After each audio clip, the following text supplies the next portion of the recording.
سب سے پہلے اسلام نے جو اسلامک برادرہڈ کا تصور پیش کیا وہ یہ کہ جب بھی کوئی تمہارا برادر مومن تمہارے سامنے آئے، تمہارے اوپر ضروری ہے کہ تم مسکراہٹ کے ساتھ اس کا خیر مقدم کرو۔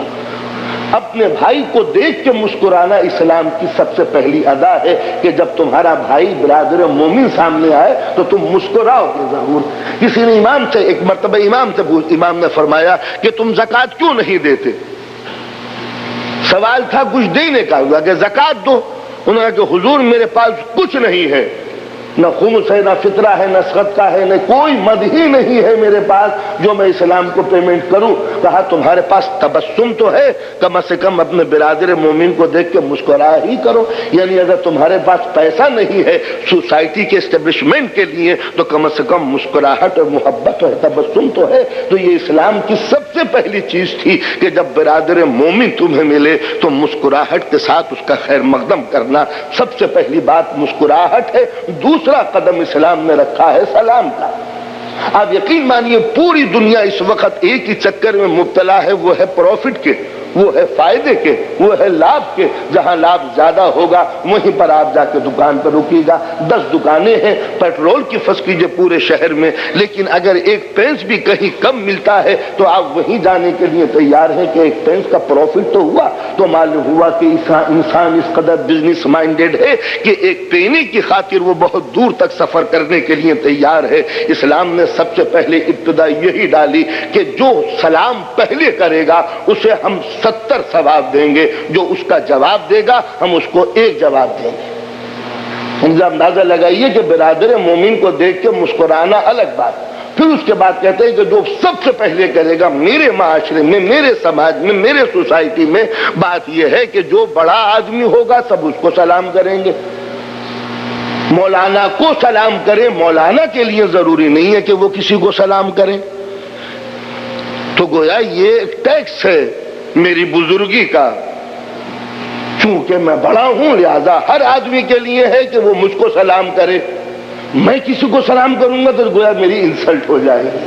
تو لہذا میں دیکھتا رہتا ہوں کہ کون کون مجھے سلام کرتا ہے، کون کون مجھے سلام نہیں کرتا۔ تو اس زمانے میں سلام ٹیکس ہے بزرگی کا، چونکہ میں مالدار ہوں لہذا غریب مجھ کو سلام کرے، چونکہ میں عالم ہوں لہذا پبلک مجھ کو سلام کرے، چونکہ میں بڑا ہوں لہذا دنیا مجھ کو سلام کرے۔ اسلام نے کہا بڑا وہ ہے جو سب سے پہلے سلام کرے، اس لیے کہ جو سلام پہلے کرے گا اسے 70 ثواب ملیں گے۔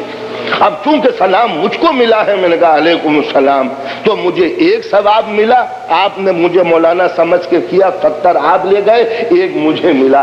بتائیے جب دنیا پروفٹ کے پیچھے دوڑتی ہے تو ہر انسان یہ سوچے گا میاں 70% مل رہا ہے لہذا ہم اپنا لاس کیوں کریں۔ لہذا حکم یہ ہوا کہ تم پہلے سلام کرو۔ تو ظاہر ہے کہ ایک اجنبی ملک ہے، ایک نیا شہر ہے، کوئی نہیں جانتا کس کو، ظاہر ہے کہ مسافر کے لیے پرابلم کریٹ ہو سکتی ہے۔ تو انٹروڈکشن کرانے کے لیے اس سے بہتر کوئی پروسیس دنیا میں ممکن ہے کہ اجنبی آدمی دیکھ کے کہیں گے السلام علیکم۔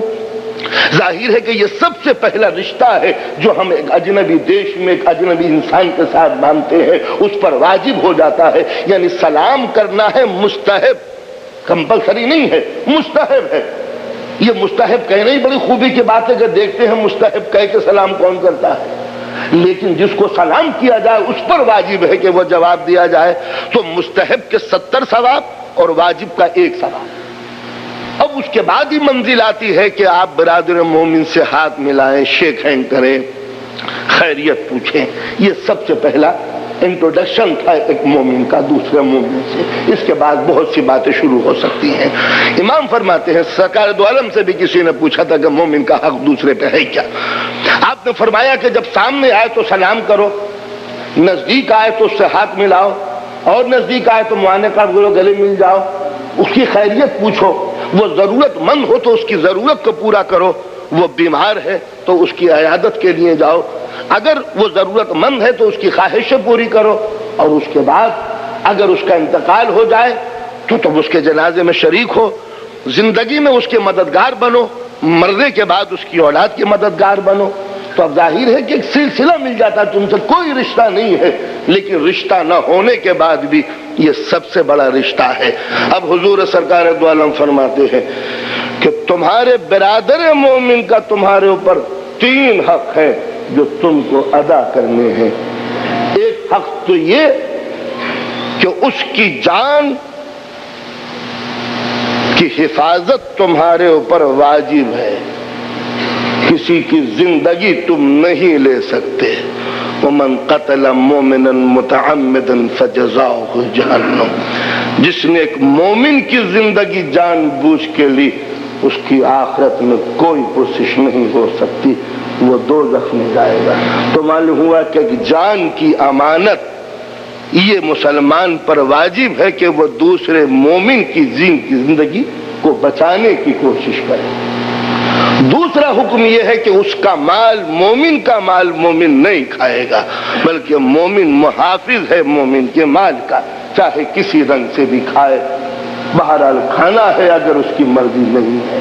2 چیز۔ تیسری چیز یہ ہے کہ اس کی عزت کی محافظت وہ کرے گا، اس کا جو اسٹیٹس ہے، اس کا جو ویلو ہے، اس کا جو وقار ہے، مرد مومن کی جو عظمت ہے، وہ اس کا محافظ بنے گا۔ یہ عزت کا محافظ کسے کہتے ہیں؟ کہ جب اپنے برادر مومن کی توہین سنے، غیبت سنے تو سننا گوارا نہیں کرے، اس لیے کہ جس کی غیبت کی جا رہی ہے وہ اس کا بھائی ہے، اور جب بھائی ہے تو وہ صاف انکار کر دے کہ میں غیبت سننے کے لیے تیار نہیں ہوں۔ لہذا امام زین العابدین علیہ السلام کی خدمت میں ایک شخص نے آ کے، عجیب و غریب بات ہے، کہا فرزند رسول، ایک فلاں آدمی آپ کو برا کہہ رہا تھا۔ یہ رات دن ہمارے سماج کی باتیں ہیں، چھوٹی چھوٹی باتیں ہیں، میں بوڑھوں کے لیے کیا پڑھوں، بچوں کے لیے پڑھتا ہوں۔ فلاں آدمی، وہ جو آدمی تھا وہ آپ کو برا بھلا کہہ رہا تھا۔ تو میں تو مولوی ہوں، میرے سامنے رات دن یہ باتیں آتی رہتی ہیں، تو میں پوچھ رہا تھا کون تھا وہ، ذرا بتاؤ اس کا۔ اس کو ہمدرد سمجھتا ہوں جو یہ کہہ رہا ہے کہ فلاں آدمی آپ کو برا کہہ رہا تھا، اس لیے کہ میری پوری زندگی اسی پہ ڈیپینڈ کرتا۔ کون برا کہہ رہا تھا؟ وہ کرا تھا۔ اچھا، اس سے آپ سے دشمنی اور تم سے دوستی۔ امام فرماتے ہیں جو یہ بیان کرتا ہے کہ فلاں آدمی کہہ رہا تھا، وہ خود تمہارا سب سے بڑا دشمن ہے۔ وہ ہمدرد کا روپ اختیار کرتا ہے، ہوتا ہے تمہارا دشمن، تمہارا برا ہوتا ہے، مگر ہمدرد کا روپ اختیار کر کے تمہارے سامنے آتا ہے۔ امام فرماتے ہیں کہ جس آدمی کا تو ذکر کر رہا ہے، اس نے اندھیرے میں تیر لگایا تھا، کیا ضروری تھا کہ وہ اندھیرے کا تیر میرے لگ جاتا؟ تو نے اندھیرے کے تیر کو پکڑ کے میرے سینے میں پیوست کر دیا، یعنی اگر تو نہ کہتا تو مجھے یہ دکھ نہ ہوتا کہ فلاں آدمی یہ کہہ رہا ہے، لہذا تو نے کہہ کے میرے دل کو ستایا ہے۔ تو اگر انسان یہ سوچ لے کہ کسی کا رپورٹر بننا اچھا نہیں ہے، تو ظاہر ہے کہ کبھی 2 بھائیوں میں اختلاف نہ پیدا ہو۔ تو لہذا سب سے پہلی بات یہ ہے کہ تم اس کی عزت کے محافظ بنو گے، اس کی غیبت نہیں کرو گے۔ جو اسلام نے سب سے زیادہ جرم قرار دیا ہے وہ کسی برادر مومن کی غیبت ہے۔ اس کے متعلق امام فرماتے ہیں کہ روز آخرت جب میرا نامہ اعمال میرے سامنے پیش کیا جائے گا، یہ فیروز حیدر کی لائف ہسٹری ہے، اب میں اپنی زندگی کو پڑھ رہا ہوں، اس میں کچھ گناہ لکھے ہوئے ہیں۔ یہ وہ گناہ تھے جو میں نے کبھی نہیں کیے، میں نے قتل نہیں کیا، چوری نہیں کی، ڈکیتی نہیں ڈالی، بدکاری نہیں کی، بدتینت نہیں کی۔ میں کہوں گا پالنے والے یہ جرم میرے نہیں ہے، یہ رپورٹ کسی اور کی ہے، غلط طریقے سے کمپیوٹر میں میرے نام لکھی گئی ہے، یہ میری نہیں ہے، میں نے یہ جرم نہیں کی، خطائیں نہیں کی۔ اللہ، میں یہ خطائیں نہیں کی، میں نے یہ قتل نہیں کی، یہ جو میری لائف ہسٹری بیان کی گئی ہے یہ جرم میرے نہیں ہے۔ آواز آئے گی ہاں ہم بھی جانتے ہیں کہ یہ تمہارے جرم نہیں ہے۔ کہا پالنے والے تیری عدالت کے قربان، جب میرے جرم نہیں ہے تو یہ میرے نام پر کیوں لکھے گئے؟ کہا پہچاننے کی کوشش کرو، یہ تمہاری خطائیں نہیں ہیں، تمہارے جرم نہیں ہے، یہ ان کے جرم ہیں جن کی تم برائیاں کیا کرتے تھے۔ ہوا کیا؟ میں نے دنیا میں آ کے سب سے پہلے یہ کیا کہ کسی مولوی کی برائی شروع کر دی، اب وہ مولانا یوں ہے، علامت یہ نکلی کہ جو میری نیکیاں تھیں وہ تو پہنچی اس کے پاس جس کی میں برائیاں کر رہا تھا، اور فل اپ دا بلینک، اس کی جو برائیاں تھیں وہ ٹرانسفر ہوئی میری طرف۔ تو جس کی میں نے برائی کی اس نے کیا تھا فرض کیجئے قتل، مجھے نہیں معلوم تھا کہ اس نے قتل کیا، تو میں نے کہا کہ وہ ایسا ہے ذاکر، وہ کیا پڑھنا جانے میرا بتائیے، میں نے اس طرح کہہ دیا، اس کا قتل کی ذمہ داری وہ آ گئی میرے اوپر۔ تو معلوم یہ ہوا کہ یہ برائیاں میری نہیں تھی، بلکہ دنیا میں تم جس کی غیبت کیا کرتے تھے یہ اس کی برائیاں ہیں، تو لہذا تم نے سوچا کہ برا کہہ دیا، کیا ہوا؟ ہوا یہ کہ جس کو برا کہا تھا اس کی برائیاں میری طرف۔ یہ تو ہوا ایک سائڈ، ون وے ٹریفک۔ جو میری خوبیاں تھیں چونکہ میں نے اس کی انسلٹ کی تھی، لہذا میری خوبیاں گئیں ادھر اور اس کی برائیاں آئیں میری طرف۔